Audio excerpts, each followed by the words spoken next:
សូមជូនរឿងប្រែតញីស៊ីកូនម្ដង5ការស្បត់ទាំងបំពេញមានផលដូចសម្បត្តិកាលអង្គសម្ដេចព្រះបរមសាស្តាទ្រង់គង់សម្រេចសម្រានអិរិយាបថនៅក្នុងក្រុងសាវត្ថី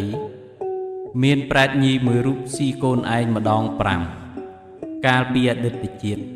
ប្រែតញីនោះជាស្ត្រីមានរូបល្អដែលត្រូវជាភរិយាក្ដុំពីរម្នាក់នៅក្នុងក្រុងសាវត្ថីនោះដែរ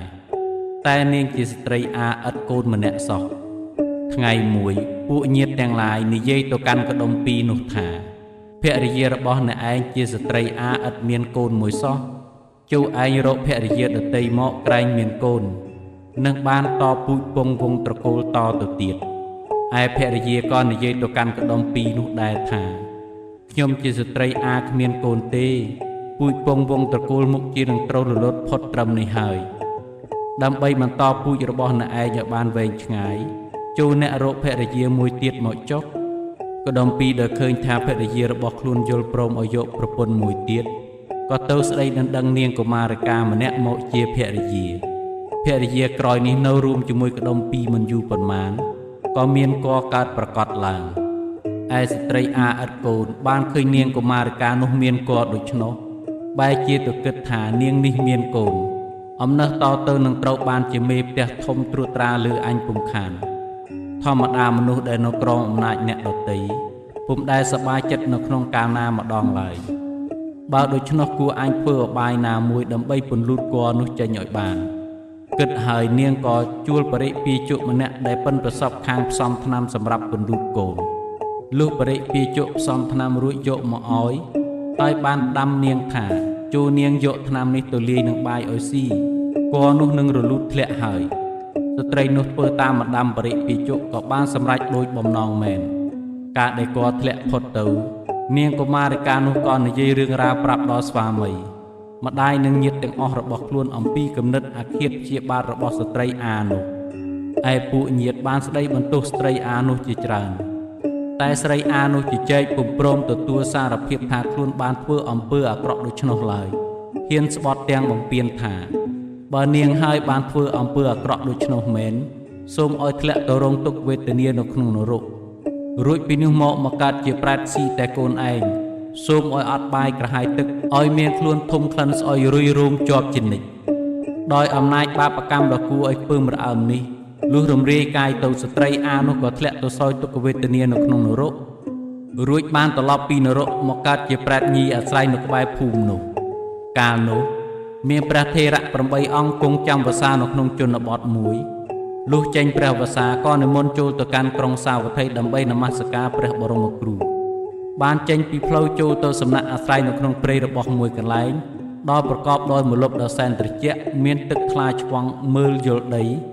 ឯប្រែតញីនោះបានសម្ដែងកាយឲ្យព្រះថេរៈទាំងឡាយនោះបានឃើញទើបព្រះសង្ឃថេរៈ7អង្គទៀតបានឃើញហើយសូត្របទជាគាថាថានាងគ្មានសម្ពុតស្លៀកពាក់មានខ្លួនអាក្រក់ក្រៃមានក្លិនស្អុយអាសោចមានរុយរោមពេញទាំងខ្លួន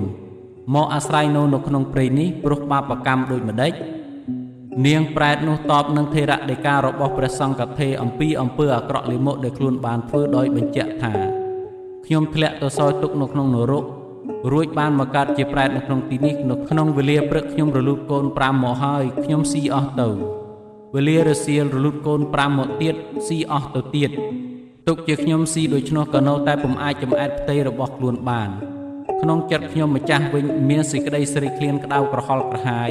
ពុំដែលបានអាហារដ៏មានឱជារសជាតិទទួលទានម្ដងណាឡើយដោយព្រះអង្គបានឃើញបានជ្រាបស្រាប់ហើយខ្លួនខ្ញុំធំក្លិនអាសោចមានរុយរោមពេញទាំងខ្លួនព្រះថេរៈដណ្ដឹងសួរទៀតថានាងធ្វើកម្មដូចម្ដេចបានជាត្រូវត្រឡប់ស៊ីកូនឯងវិញនាងប្រែតទូលតបថាបបិទ្ធព្រះករុណាម្ចាស់កាលពីអតីតជាតិខ្ញុំម្ចាស់នេះជាស្រីអារួមស្វាមីជាមួយនាងកុមារិកាម្នាក់ជាប្រពន្ធចុងក្រោយមកនាងកុមារិកាមានគភ៌ខ្ញុំម្ចាស់មានចិត្តឫស្យាចរណែនឈ្នានេះព្យាយាមធ្វើឲ្យគភ៌របស់នាងនោះរលូតត្រាតែសម្រេចដូចបំណងឯមេដាស្វាមីព្រមទាំងញាតិបានជេរស្ដីបន្ទោសខ្ញុំម្ចាស់ដោយប្រការផ្សេង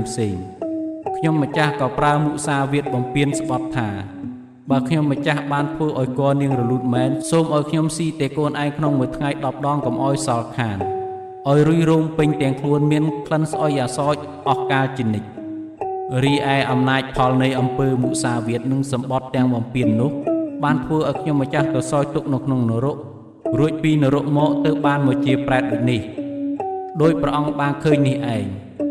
ទូលពុទ្ធដីកាព្រះសង្ឃថេររួចហើយបានផ្ដាំថាសូមប្រកាសណាមេត្តានិមន្តទៅប្រាប់កដុំពីរនោះឲ្យថ្វាយទានដល់ខ្ញុំប្រកាសណាម្ចាស់ផងហើយសូមឲ្យឧទ្ទិសផ្សាយកុសលផលបុណ្យមកចែកឲ្យខ្ញុំម្ចាស់ទទួលទានផងដើម្បីបានឆាប់រំដោះអំពីបេតវិស័យនេះព្រះមហាថេរទាំងឡាយទ្រង់មានប្រតិប្រកបដោយមេត្តាក៏បាននិមន្តទៅដល់ផ្ទះកដុំពីរនោះអធិប្បាយរៀបរាប់អំពីបណ្ដាំរបស់ប្រែតញីកដុំពីរក៏បានចាត់ចែងថ្វាយទានឧទ្ទិសកុសលផលដល់ប្រែតនោះដោយសទ្ធាជ្រះថ្លាដល់ក្រៃលែងត្រាតែប្រែតនោះបានរំដោះចាក់ទុកបានសោយសុខសម្បត្តិដល់សែនមនោរម្យឯនាងប្រែតក៏សម្ដែងកាយឲ្យកដុំពីរនោះឃើញច្បាស់នៅក្នុងគណៈនោះឯងព្រះមហាថេរទាំងឡាយនាំរឿងនោះទៅក្រាបបង្គំទូលព្រះបរមសាស្តាព្រះអង្គទ្រង់សម្ដែងបញ្ជាក់អំពីកម្មអកុសលនោះលុះចប់ធម៌ទេសនាមហាជនទាំងឡាយក៏បានសម្រេចនៅអរិយសច្ចធម៌គ្រប់គ្នារឿងនេះចប់តែប៉ុណ្ណេះសូមអនុមោទនា